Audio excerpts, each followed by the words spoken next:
In Kumbara, people believed one thing above all others. A man is only a man when he is useful.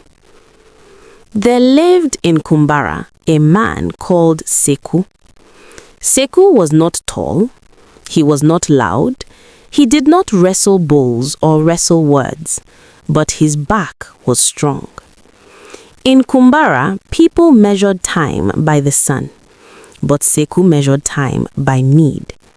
When the stars were still awake, before even the owls finished their talking, Seku was already standing. Not because he loved waking early, no, because hunger does not sleep. He would wash his face with cold river water, tied his sandals with the care of a man preparing for battle, and lift his load before the day could argue with him. Palm oil, smoked fish, bundles of firewood tied until the rope bit his palms. Kba, kba, kba. That sound, that was Seku announcing himself to the road. His mother used to say, "This boy has a back made of promise," and truly, his back never rested. If one trader needed a messenger, Seku was there. If a farmer needed help clearing stubborn roots, Seku bent first. If a canoe needed pushing against the river's stubborn will, Seku's feet dug into the mud. Others worked to eat. Seku worked so others could eat. He returned home only when the sun leaned tired against the hills, sweat drying white on his skin like salt. Yet even then, his work was not finished. He repaired roofs, he sharpened tools, he listened. Listening is also labor. When his father's knees began to fail, Seku did not complain. When his mother's hands shook too much to grind grain, Seku learned the rhythm of the stone. When his sister dreamed of beads, of cloth, of someday being seen, Seku took longer routes, he accepted heavier loads, because love to Seku was not words, it was endurance. The village began to depend on him without noticing. Send Seku, Seku will carry it, Seku will manage. They spoke his name the way one speaks of the sun, reliable, unquestioned. Even when his feet blistered, he wrapped them with leaves and walked on. Even when fever shook him at night, he rose before dawn. Rest felt like betrayal, because if he stopped, who would hold the house together? There were days he returned with shoulders bleeding, rope cuts singing quietly in the dark. His mother would gasp. His father would look away, but Seku only smiled. Tomorrow will be lighter, he always said. But tomorrow was never lighter. Tomorrow only brought another need. At the river crossings, other carriers joked. They shared kola nuts. They rested in the shade. Seku did not stay long. He feared stillness. Stillness meant thinking. Thinking meant asking dangerous questions. So he kept moving, step after step, load after load. A man turning himself into a bridge so others would not have to cross the water. And that is how the village loved him. Not for who he was when he sat, not for who he was when he laughed, but for what he could carry. Because of Seku, his mother ate. Because of Seku, his father rested his old bones. Because of Seku, his sister wore beads instead of worry. And every night when he returned with cracked lips and burning legs, the fire welcomed him. "You have done well," they said. "You are a good son," they said. "You are the pillar," they said. And Seku believed them. Why would he not? But children of the fire, do you know what happens when a pillar cracks? It does not fall loudly. It weakens quietly. One season when the rains came wrong, too early, too heavy, too angry, Seku followed the forest path as always, but the forest was not always watching kindly. A tree fell, not like thunder, not like warning, it fell like fate. Sha! Seku's leg bent the way legs are not meant to bend. The pain entered him like a spirit with sharp teeth.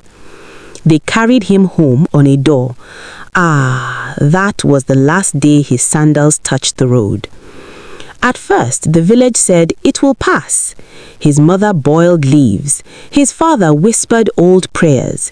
The healer burnt roots until the hut smelled of bitter smoke. But the leg did not heal. Instead, Seku's body began to change. Not like stories you know, not like magic you clap for. Slowly, cruelly. His skin grew tight and dry. His fingers curled inward like tired worms.